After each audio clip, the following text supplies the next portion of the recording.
경북 청도의 대남병원에서 코로나19 확진자가 무더기로 나왔습니다. 그동안 병원 내 집단 감염을 우려했던 일이 현실이 됐습니다. 자세한 내용 취재기자 연결해서 알아보겠습니다. 이호진 기자. 네, 청도 대남병원 앞에 나와 있습니다. 결국 우려했던 일이 현실이 됐습니다. 하룻밤 사이 많은 것이 달라졌는데요. 청도는 그야말로 초비상 상태입니다. 병원 앞에는 격리된 환자 가족들이 불안함 속에서 서성이는 모습도 종종 보였습니다.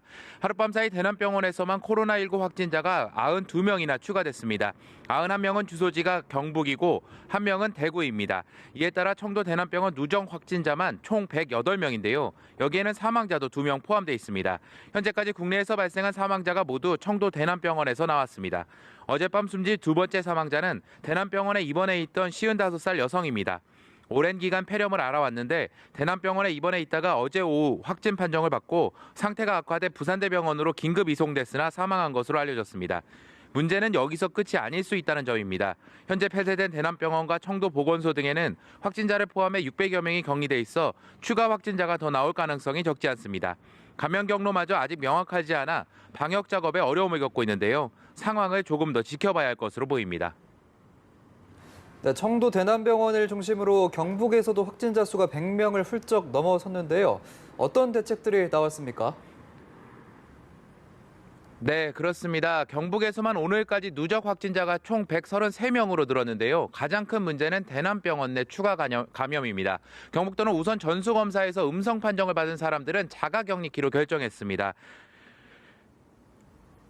남아있는 격리 환자와 의료진은 이번 코로나 사태 이후 처음으로 코호트 격리가 결정됐습니다. 코호트 격리는 특정 감염병에 노출된 환자와 의료진을 한 집단으로 묶어 한 번에 격리시키는 방식입니다. 주로 병원 내 감염 가능성이 큰 의료기관에 실시됩니다.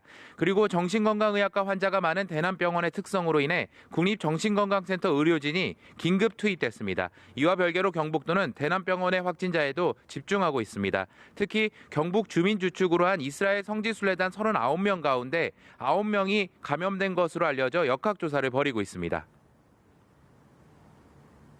네, 경북도 그렇지만 대구에서도 역시 하루 사이에 확진자가 많이 추가됐죠. 네, 그렇습니다. 대구에서도 하룻밤새 또 두 자릿수 확진자가 추가 발생했습니다. 어제 오후 4시부터 오늘 오전 9시까지 총 28명이 추가로 확진 판정을 받았는데요.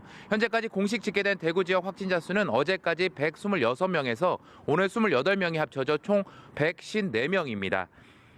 대부분 신천지 교회와 직간접적으로 관련이 있다는 게 시당국의 설명입니다. 이번 확진자 가운데는 신천지 교인인 대구시 공무원도 2명이 포함됐습니다. 신천지 교인인 부모와 함께 예배에 참석한 중학생 확진자도 있는 것으로 확인됐습니다. 이 수는 앞으로도 계속 늘어날 전망입니다. 대구시가 신천지 교인 명단 9천여 명에 대해 전수조사를 진행했는데요. 현재까지 1,261명이 기침 등의 증상이 있다고 대답했고 여전히 710명은 연락이 두절된 상태입니다.